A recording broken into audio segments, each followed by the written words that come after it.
Hi everyone, um, I've just taken a bike ride all the way um, along the coastline from where we're lucky enough to live, um, past from the village of Ellen, which is where our house is, past Howard, um, all the way down to the loch side, um, and then eventually out to where the road ends alongside this beautiful loch. It's a beautiful day. I can hear cuckoos in the distance. Just seen an otter who stuck his head up, got a sight of presumably in my high visibility jacket, and did a double take, and he's gone. But anyway, this is my first attempt at a video blog. It's something I've been thinking of doing for a while, so we'll see how it goes. It's a strange time to begin because I'm sad. Recently lost my dear sister, who died after a year-long illness, and so I'm thinking a lot about her. And I'm in this place here, looking at the hills opposite me, and instantly reminded of a story. Some years ago, a lady who was staying in a hotel just round the end of the peninsula there, at Colin Drive, walked up into the hills. I think she was ticking off the round of Corbetts or whatever they're called. Is there another classification of mountains below Munros? I can't remember. And she went missing. She never returned to the hotel. My good friend Andy, who at that stage was a chief inspector locally, was in charge of searching for her, and for many months after that he was troubled by just really wanting to find her and find out what had happened to her, just to let her family know. He's a good guy, is our Andy.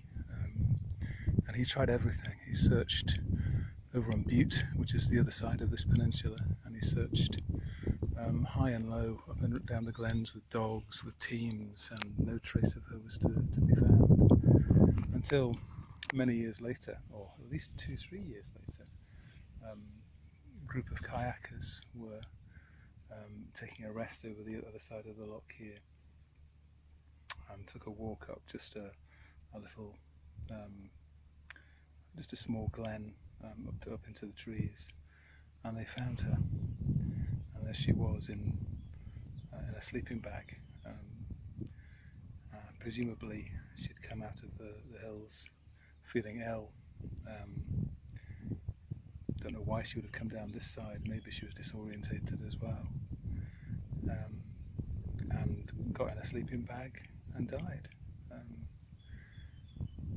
Mystery solved for her family, but it led to all sorts of questions about, what a difficult way to die, what a difficult ending. At least that's what some people thought. I'm not sure what you think. Sorry, I thought that was the otter again. I'm not sure what it was. Yeah, so my general feelings is that she died doing something that she loved, and her death was untimely and sad and difficult for those that loved her. But we all die.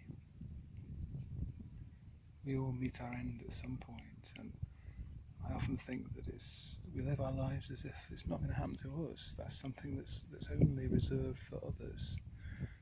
Sure, we know that it's out there. We know that death exists, in the same way as we know that Moldova exists. It's a country out there, but we're probably never going to visit it. Except, of course, that all of us are going to Moldova at one point. There's a sadness in that, but there's a freedom in that, because the cycle and the changes and the constant motion of the planet and the world that surround us never stops, and we're not exempt from it. We're part of it. And even though we think of ourselves as separate from the movements of the planets and the shape of the stars and the kind of formations of rocks, that we are part of the same stuff. We are literally formed out of the same things. So yeah, there's a long, slightly mournful introduction to a poem called Every Subsequent Spring.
All things die.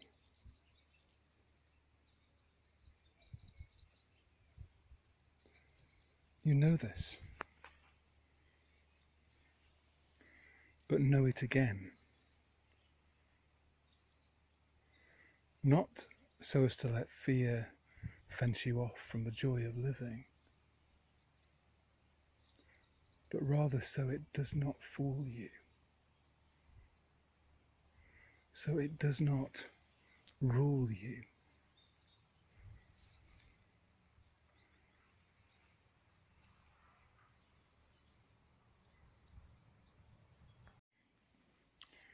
Rather know it because, like last year's leaves, or the spirit that lives in oak trees, we all get to participate in every subsequent spring, from now until ever after. Amen.